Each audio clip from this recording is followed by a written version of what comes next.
All right, you're on camera now, Daniel. Tonight, I am very pleased to invite or welcome journalist Daniel Stone. Welcome, Daniel. Thank you.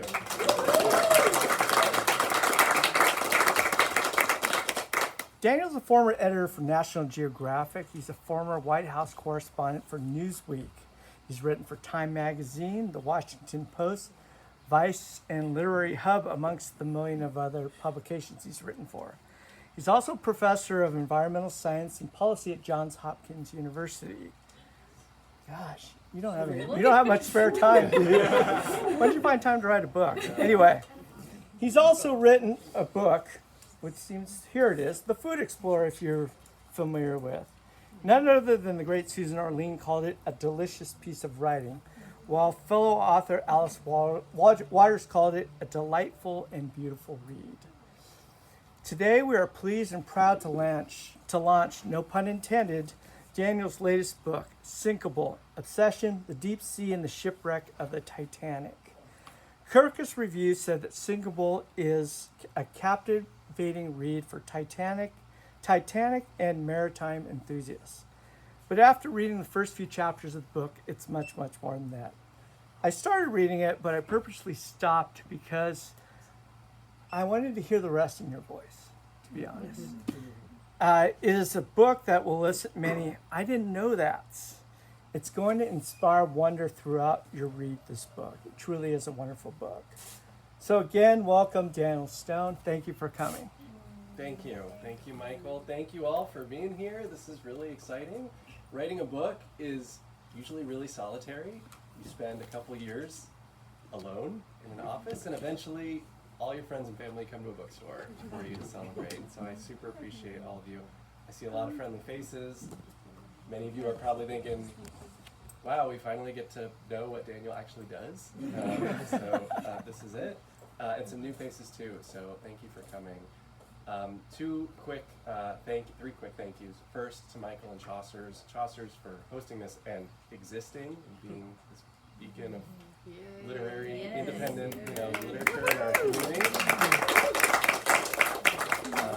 Two to my family, several of whom came really far. My cousins Ryan and Liz, my sister Karen came from Utah for this launch, and my mom from LA. Wow. And of course, most of all, my two sons who are not here, Micah and Charlie, who were my first two pandemic babies. This is my third pandemic baby. And most of all, my beautiful wife Alana, who is the foundation of our family and makes it possible that I can write books. I want to tell you about SINKABLE. I'm not going to talk too long. I know it's a little bit warm, and I don't want to tax everyone's patience. But I do want to tell you, maybe not the entire story of the book, but three major highlights of the book and of my experience writing it. It's about shipwrecks. I grew up loving shipwrecks in the deep sea. I did my first grade science project on floating and sinking. Remember that? I won first place on it, thanks to my dad chiefly. And it was all about how things float and sink and what it takes for something to float and in what kind of density it sinks. I understood it then, but also I still don't quite understand it now.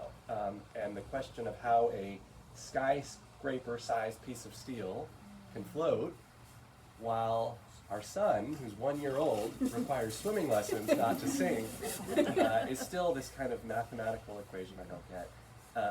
There are a lot of shipwrecks in the world, and this book was based on a revelation I found several years ago that there are way more than you would ever think. I could probably name off the top of my head a couple dozen wrecks, maybe all of you could too.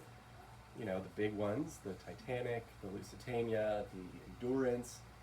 You know, maybe there's a couple hundred more, maybe a couple thousand total, but there's actually 3 million shipwrecks in the world. Wow. In every ocean, in every lake, in every river. There are wrecks where you would expect them, chiefly around Europe and England, that dominated shipping and naval innovation for centuries. There are a lot of World War I wrecks in the North Atlantic and a lot of World War II wrecks in the Pacific. And then there are a lot of wrecks where you would never expect them to be. There are wrecks in cornfields in Kansas that are old relics of steamboat captains that were probably drunk and got snagged on a rock. There are wrecks in deserts in West Africa, in Namibia, that are relics from places where there used to be more water and aren't anymore. There was even a wreck found under the rubble of 9/11, under the Twin Towers after they fell. Parts of San Francisco and the harbor in Santa Barbara are built upon old wrecks that were sailed here by explorers, colonists, or gold rush prospectors that got there and abandoned their boats by the hundreds, and the ships became filled to expand parts of the city, especially parts of San Francisco, the peninsula. So wrecks are everywhere, more than where you'd think. I say in the book that wherever you are on the planet, you're never more than a couple miles from a shipwreck because there's so many and they are everywhere. The second thing I want to tell you about the book is this culture of people who get really, really obsessed with ships. People go looking for ships for all sorts of reasons. The main ones are economic, right? There's treasure hunters. There are cultural, wreck hunters also, which describes kind of the Titanic. People devote their lives to this sense that there is mystery and intrigue buried under the ocean. And that's really from the reality that wrecks are really time capsules. They're buried. In some cases, they're preserved for a long time. How long a shipwreck gets preserved is mostly a function of its environment. And so ships that kind of sink in the harbor of Santa Barbara are subject to the two most corrosive forces on the planet, which are sunlight and salt water. But ships that can avoid both of those by sinking in deep water and sinking in places with much less salt or fresh water can be preserved for a lot longer. And in the book, I take a tour of some of the best preserved wrecks on Earth, which are mostly found in the Black Sea, the inland lake between Eastern Europe and Central Asia. The Black Sea has lower salinity than any other body of water on Earth, and it is deeper. And so you find these extremely old wrecks, sometimes from the Greek and Roman era travelers, that are extremely well preserved, buried about 6,000 feet deep, more than a mile deep. And archaeologists who go find them tend to find them in perfect condition. You find these wood carvings exactly in the same shape as they were 5,000 to 6,000 years ago, which is sort of amazing for any material on Earth. There's also this culture I mentioned of treasure hunters, of people who go looking for lost treasure. There are more shipwrecks still unfound carrying treasure than there are ones found. And the reason they're so hard to find is that they're really, really deep. In some cases in parts of the North Atlantic, in parts of the North Pacific, where they could be 2, sometimes 3 miles deep. Mostly it's old men who occupy this industry, who have this kind of grizzled persona to them that do not have time for your BS or my BS when I called to talk to them. And they made it very clear that they manage a lot of equipment and schedules, money, and people's lives by trying to look for these wrecks. And eventually they find some. One of the biggest finds was actually about 4 years ago, a wreck called the City of Cairo that sank in the South Atlantic with about $300 million of silver on board that they pulled up with kind of a giant claw, like a carnival game, and it worked. There are still wrecks out that are worth far more. And the most valuable shipwreck ever found is called the Etosha, that was found in the 70s off the coast of Florida, worth about $500 million in gold. There are still wrecks, and actually the most valuable one that's still unfound was an old colonist's ship from Portugal that sank in 1511 around Sumatra as it was carrying gold from Indonesia back to Portugal. And it sank because it was so heavily loaded with gold that today it's considered to be carrying $2 billion worth of gold. And it's still out there. No one's found it yet. I talked to a lot of the people who do this work and I said, how do you go find this? What do you do? And they said, well, it takes a lot of equipment, of course. It takes a boat. It takes a team of really smart people, a lot of engineers. But the first step, anyone can do. First step's the most important, which is the research. And you start that in your house, on your computer, finding every archival piece of evidence you can about a ship, how it was built, how it was operated, what it was carrying, how it wrecked, any eyewitness accounts. And usually you find one detail that no one's ever seen before that kind of opens up the case. It's like solving a murder case. And people who find old wrecks tend to find that one little detail that leads them in a new direction, and they find it. Someone will find this wreck. It's called the Flor de la Mar, the Portuguese ship. It could be one of us. It's going to be someone, and it will be found eventually. Third thing I want to say is about the Titanic. I spent a lot of time at the beginning of writing this book wondering, of all of these millions of wrecks in the world, why the Titanic became this kind of North Star black hole wreck that, you know, kind of the Kim Kardashian of wrecks. Right? And I realized there's not that much unique about the Titanic, right? The ships had been built bigger and bigger for many decades before. Ships had carried a lot of rich people and wrecked and killed them. Ships had been considered unsinkable. That was a very common term in the 19th century. And ships had been running into icebergs for many decades before the Titanic. It was a very common problem in the North Atlantic especially. But what set the Titanic apart, and its stroke of kind of luck, if you put it, to become a celebrity wreck, is a weird quirk of math. The Titanic was, killed about 1,500 people, but 700 people lived.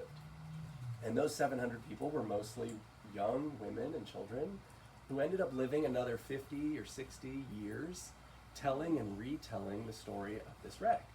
And that storytelling alone kind of kept the story alive much longer than on other wrecks. If everyone had died, it would have been a tragedy, of course, on the newspaper front pages, and it would have faded like a lot of tragedies, right? If everyone had lived in lifeboats, there wouldn't really have been a tragedy to remember. So the fact that there was this kind of uneven ratio, but very close, allowed there to be this sense of whirl of storytelling that continued into the 20th century, long enough to be made into a film in the 1950s called A Night to Remember. It was very famous and very popular, and that alone kept the story alive for the next few decades until it was reinvented again in the 1990s, when all of us went to see the movie. Many of us went to see the movie repeatedly, right? And it's this kind of weird quirk of the Titanic that even when you know how the story ends, and we all know how the story ends, right? It sinks. It continues to be riveting down to the final details of who was there, who said what the band was playing, and all of these details that are endless. The last thing I want to say is about the main character of the book. This is not an academic textbook listing a bunch of wrecks. This is a character-driven story.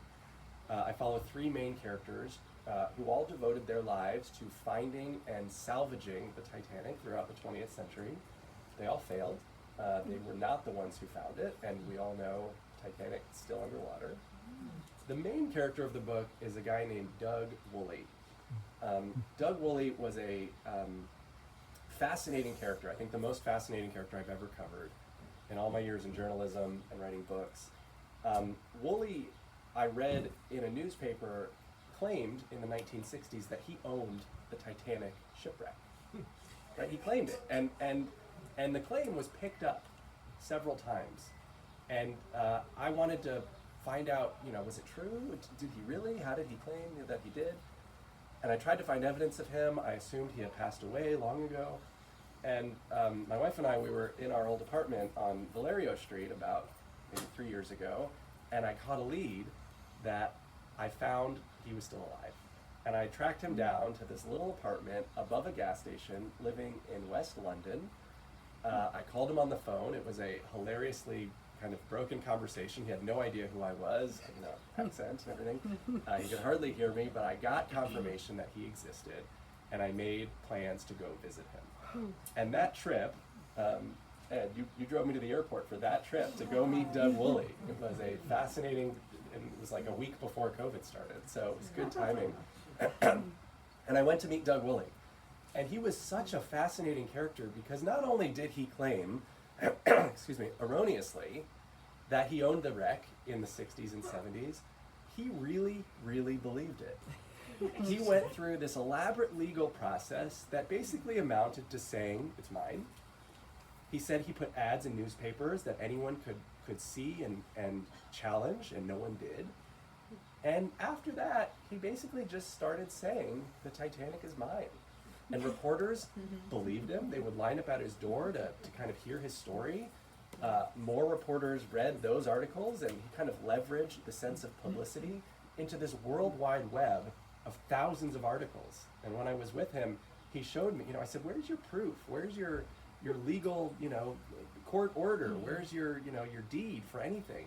And he just said, it's all in my clip file. And I went through, hundreds of articles basically saying Doug Woolley owns the Titanic.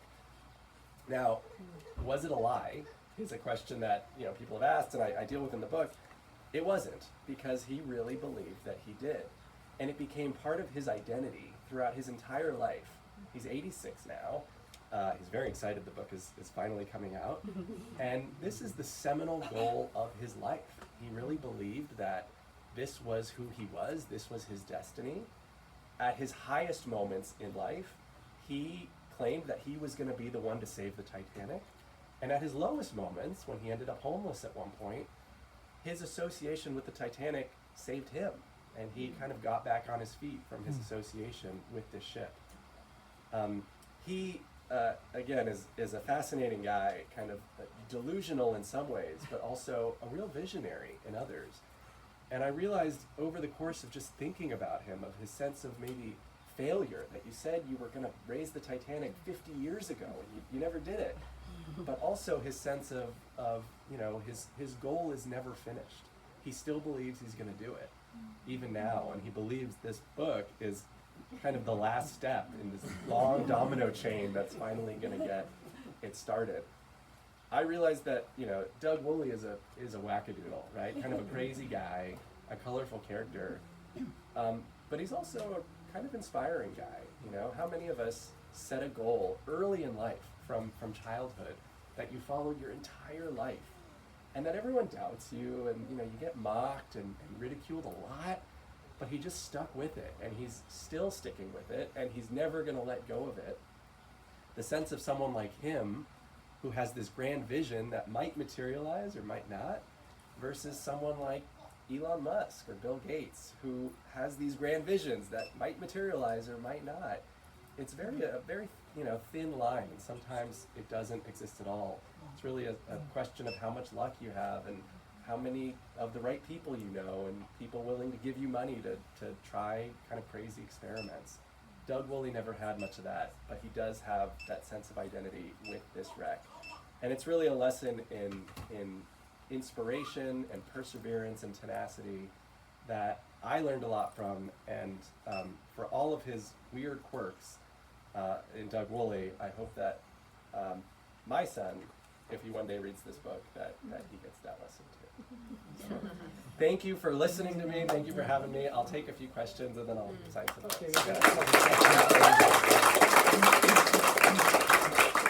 I love your style of writing. Like I said, you give a sense of wonder, but I have to say that you're probably projecting your own wonder about things. And when you were younger, what was it like being a child, a Daniel Stone as a child? Did you always ask the questions? Did you always want to explore things? You can ask my mom. She remembers that. I think I was curious, very curious as a kid. I loved science. I still love science. The sense of posing big questions and getting answers. We used to go to the Griffith Park Observatory, and we went, I remember, on field trips to, look at fish or tide pools or all sorts of things that stuck with me as a kid. It's one of the reasons I became an environmentalist, an environmental writer. I read about nature, and really sparked my sense of adventure too, and wanting to write for National Geographic, travel, meet interesting people, and cover interesting characters.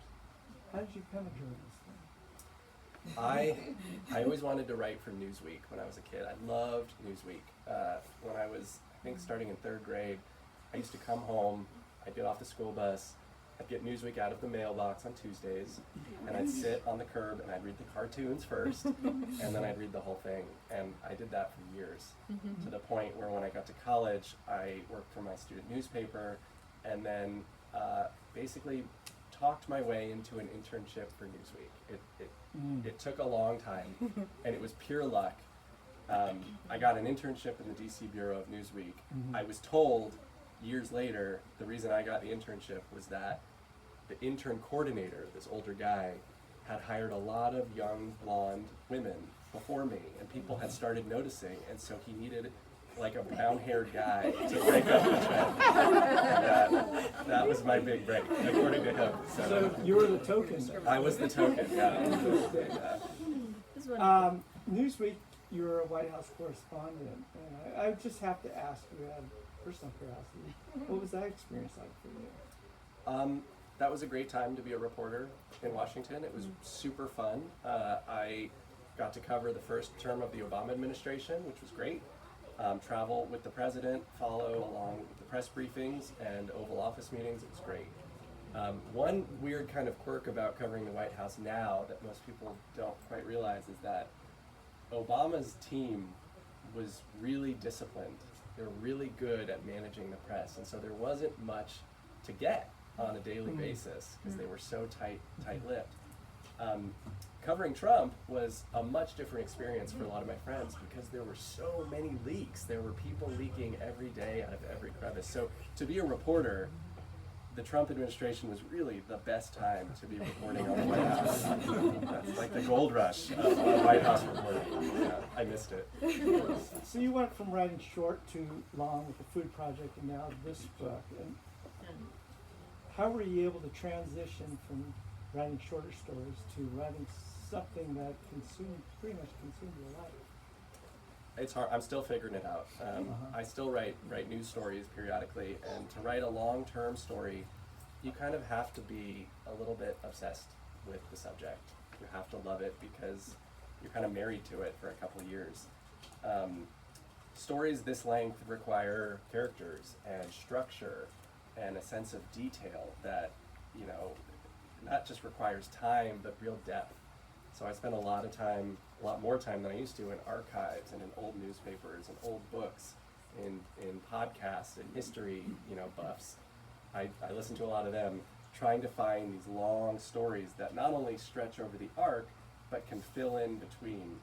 I consider my style a little bit like, kind of like Bill Bryson, that, he has a lot of I call them cul-de-sacs. I have this long narrative, but I take little cul-de-sacs to tell little stories and bits of trivia and fascinating stories along the way.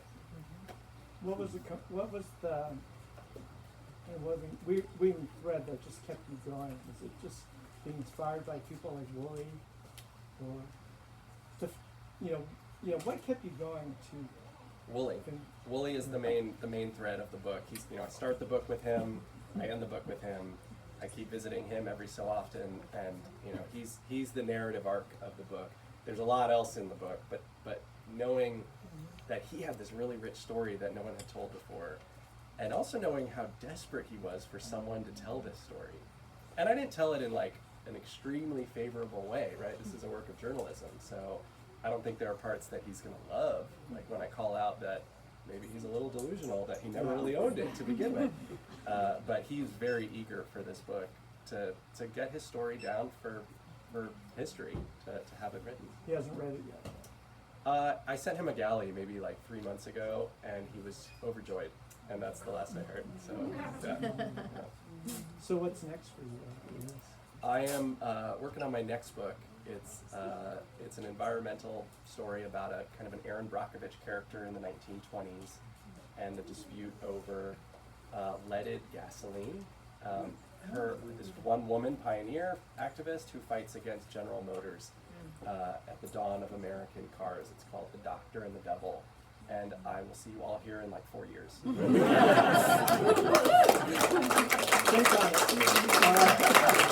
So we have questions. Please feel free to ask questions. Wonderful. You're obviously a wonderful storyteller. So did you ever don the uniform and go down into and visit a shipwreck? I have. I scuba dive. I haven't here. I used to do it in Florida more. I don't dive very deep. 30 to 40 feet is enough for me. And in 30 to 40 feet, you can see wrecks, certainly in shallow water in Florida, but most wrecks at that depth break down really fast because of the sun and the salt. So you can't really see really well-preserved wrecks. People who go down about 100 feet, you could see a lot more, but after about 200 feet, it gets really dark. So diving for wrecks is really not the best way to see wrecks. Autonomous vehicles that can go down a mile or two are really the best for those of us who have them. You know. I also cannot. I get sick like on a canoe. Like I cannot. I'm really bad on the water. So no, I don't think I'm destined for a life behind the wheel of a ship.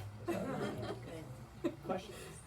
So was it finding, maybe I missed this, but was it finding Wooly that then kind of gave you the opportunity to write the book, or was it already somewhat formed in your mind? And how did that happen? I had three main characters, and Wooly was one of them. I just assumed he was dead. And I was gonna, piece together his story from newspaper archives and old things he wrote and said. When I found him, he really became the main character, and who I revisit time and time again. I wanted to start this book, the idea for the book came from writing a sequel basically to the Titanic, the life of a shipwreck, and all of the biologic and the economic and the cultural ways that it changed the world. And the Titanic is kind of an economy to itself, right? There's no shortage of books written, but also movies made, people obsessed with it. I wanted to write about its life underwater, and finding a character like Wooly made the story a lot richer. Go ahead. Big fan. Can't wait to start it. Just curious, if and when you do have a ship or a boat, what would you name it? Ooh. I need a better answer for that. You name it after her cousin who bought all this book. Yeah, I think that would do, yeah. I'd probably name it after my wife or something related to her. Micah. I'll think of a better. So I have a question. It just strikes me as the intersection of your interest in the environment and the shipwreck things, because just on the news the other day, a shipwreck was found in Lake Powell because the water's going down. And I wondered if you think that what's going on the planet will allow some of these other secrets to be revealed in a very different way. Oh yeah, I mean the fact that waters are declining in a lot of inland seas will reveal shipwrecks and other junk that's been tossed over for a long time. The bigger advance in seeing more shipwrecks is just underwater technology. It's been probably about the past 30 years where technology has leaped so dramatically that we can start to see underwater much more clearly. That's the main reason why the Titanic sank in 1912 and it wasn't found for more than 70 years afterward. Because right in the early 80s, we see the advance in underwater sonar that really allows that wreck to be found. That's now true with a lot of other wrecks, and we're going to start seeing more and more discoveries deeper and deeper, because that technology is not just advanced, it's more accessible, it's cheaper, more people can do it, and kind of reveal things deeper and deeper in the ocean. So that, I think, is the bigger factor than something like climate change. Yes? What was one of the biggest challenges of writing a book in the last 2 years? Not being able to travel much is probably the big one. I went to London to meet Doug Woolley, and that was my main trip. In a more vibrant world for all of us, I would have gone out to dive more and meet shipwreck hunters and kind of meet some of these grizzled characters. I would have loved that. I will say one weird quirk of shipwrecks I found was the legalities of who owns them. Oh yeah, so shipwrecks, ships in general are complicated because a ship can be built in one country, registered in another country, usually Jamaica, sailed in a third country, between two other countries, carrying cargo of other countries and citizens of many other countries. So when a ship goes down, often there's a great dispute over who owns it, whose responsibility is it, and if it's carrying valuable stuff, who gets it, right? And so this, whole thing comes up, especially with gold carrying ships or valuables on board. it also comes up with kind of ships that are culturally important, the Lusitania, Titanic, the Endurance that was just found earlier this year.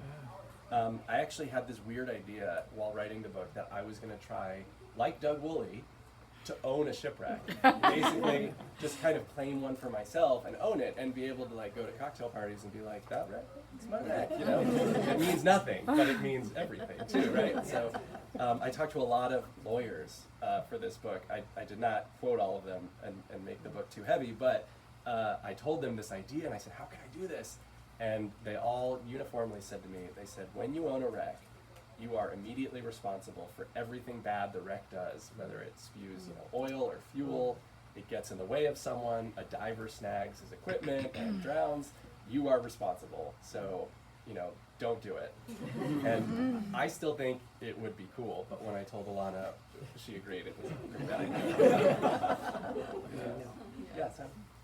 Did you encounter any instances of insurance fraud, where like a boat was sunk on purpose to collect insurance? Yeah. There's a wild story, I don't remember all the details, but there was an old wreck hunter. There's an old wreck hunter named Mel Fisher, very famous in Florida. He used to go diving for a lot of kind of old Spanish galleons. He found an old wreck, it was insured, and he basically took all the money for himself, and he left the country, and he was found many years later and arrested.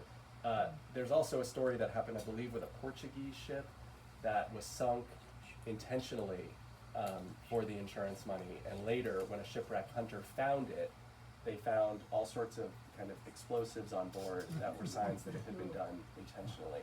So yeah, and those are just two cases. I'm sure this kind of thing happens all the time, especially with smaller boats.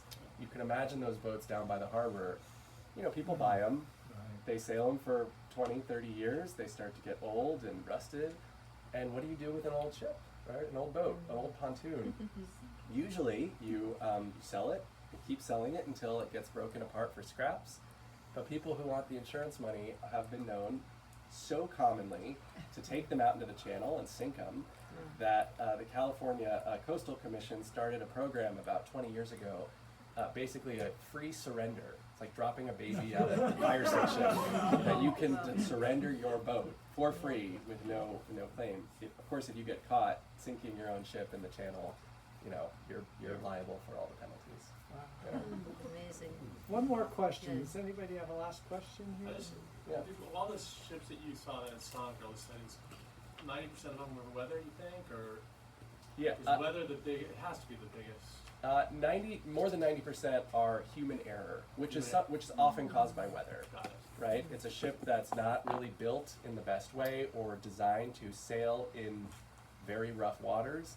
It's maybe pushed harder than it should be through waters that might not be as deep as you think. I mean, the Titanic was human error, right? And a lot of wrecks follow that same, you know, the ocean is relentless. It is kind of blind to the sense of who sails a ship and how strong the ship is. In the wrong conditions and the wrong weather, every ship will eventually, you know, kind of run into its day and become a wreck. While it was human error that sank the Titanic, there are a lot of little factors that you mentioned in your book that add up. A lot of, I didn't know that, moments that add up. And you can all find that out by buying and reading Daniel's book. Thank you. So thank you very much. Thank you. So we're going to line up here to get your book signed. They're all available behind the cash registers right over there. So line up over there. Daniel. Come to Harry's after. Get your book.